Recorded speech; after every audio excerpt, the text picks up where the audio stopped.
एक पिता ने बड़े ही लाड प्यार से अपनी बेटी को पाल पोस कर बड़ा किया। सर्वगुण संपन्न होने पर पिता ने अपनी पुत्री का विवाह कर उसको विदा भी कर दिया। विदाई के समय जब पुत्री ने पिता का आशीर्वाद लिया तो पुत्री को गले लगाते हुए पिता ने कहा, बेटा, हमारी रीत ससुराल में नहीं चलेगी। वहाँ के तौर तरीके पूरी तरह से अलग होंगे।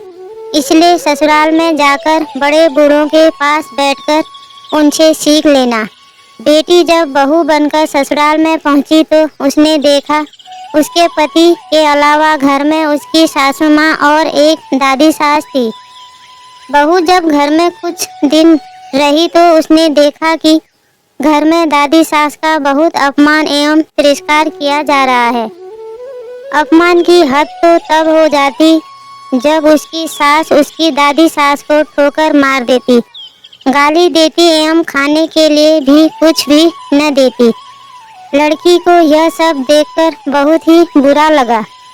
उसे अपने माता पिता द्वारा दिए गए संस्कार याद आ गए। उसे अपनी दादी सास पर बहुत दया आई। उसने सोचा, घर में बड़े बूढ़ों का तिरस्कार होने से घर नर्क बन जाता है।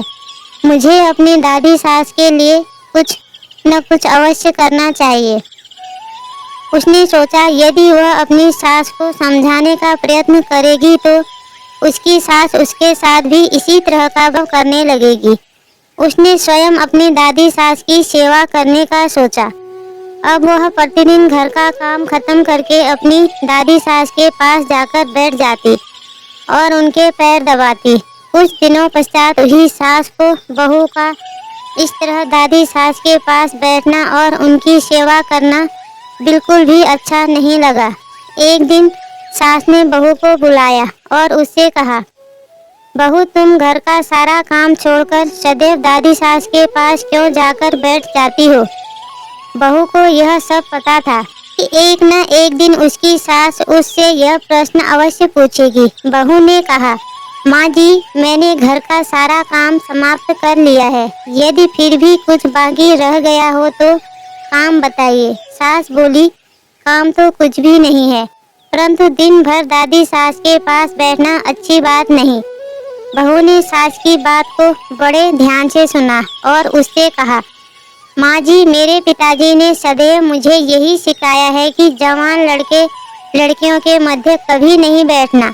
बहू ने बड़ी ही चतुराई और शालीनता के साथ उत्तर दिया, माँ जी, दादी सास कह रही थी कि यदि तेरी सास मुझे गाली नहीं दे और ठोकर नहीं मारे तो मैं सेवा ही मान लूं।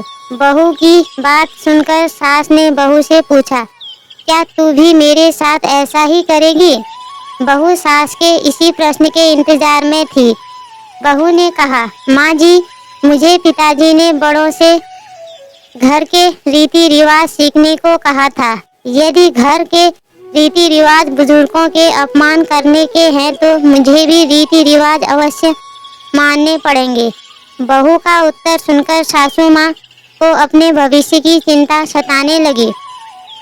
उसने सोचा, जैसा व्यवहार मैं अपनी सास के साथ करूंगी, मेरी बहू भी वही सीखेगी और फिर वह भी मेरे साथ वैसा ही व्यवहार करने लग जाएगी। सास अब दिन भर इसी बात के विचार में रहती। अगले ही दिन बहू ने घर के एक कोने में खाना खाने का एक मिट्टी का बर्तन इकट्ठा करना आरंभ कर दिया। घर के कोने में ठिकरी पड़ी देख सास ने बहू से इतनी सारी ठिकरी इकट्ठा करने का कारण पूछा। बहू, तुमने यह ठिकरी क्यों जमा की है? बहू ने बड़ी ही विनम्रता से कहा, माँ जी, आप दादी सास को ठिकरी में ही भोजन देती हैं, इसलिए मैंने सोचा कि बाद में ठिकरी मिले न मिले, इसलिए अभी से ही आपके लिए ठिकरी जमा कर देती हूँ। बहू का उत्तर सुनकर सास बहुत ही घबरा गई और उसने पूछा, तुम मुझे ठिकरी में भोजन परोसेगी क्या? बहू ने कहा, माँ जी, मेरे पिताजी ने कहा था कि यहाँ के रीति रिवाज वहाँ नहीं चलेंगे। वहाँ की रीति पूरी तरह से अलग होगी। अब जो यहाँ की रीति है मुझे वैसे ही करना होगा। बहू की बात सुनकर सास ने कहा, यह यहाँ की रीति थोड़े ही है। तू अब दादी सास को थाली में भोजन दिया करना। बहू सास की बात सुनकर बहुत प्रसन्न हुई। बहू की चतुराई से अब दादी सास को थाली में भोजन मिलने लगा। अगले दिन बहू ने देखा कि घर में सबके खाना खाने के पश्चात बचा हुआ खाना बूढ़ी दादी सास को दिया जाता था। बहू उस खाने को बड़े गौर से देखने लगी। बहू को इस तरह खाने को देखने पर सास ने पूछा, बहू क्या देख रही हो? बहू ने कहा, सीख रही हूँ घर में बूढ़ों को क्या खाने को दिया जाना चाहिए।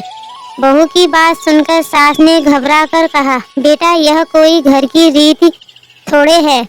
कल से तू दादी सास को पहले भोजन दिया करना। बस अगले दिन से ही दादी सास को एकदम से बढ़िया भोजन मिलने लगा। धीरे धीरे बहू ने सास की सारी आदतों को बदल दिया।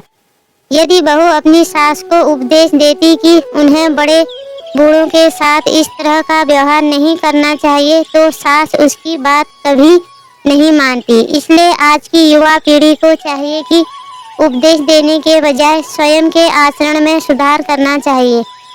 दोस्तों, आपको ये कहानी कैसी लगी? अच्छी लगी हो तो लाइक कीजिए, शेयर कीजिए, कमेंट कीजिए और मेरे चैनल को सब्सक्राइब कीजिए।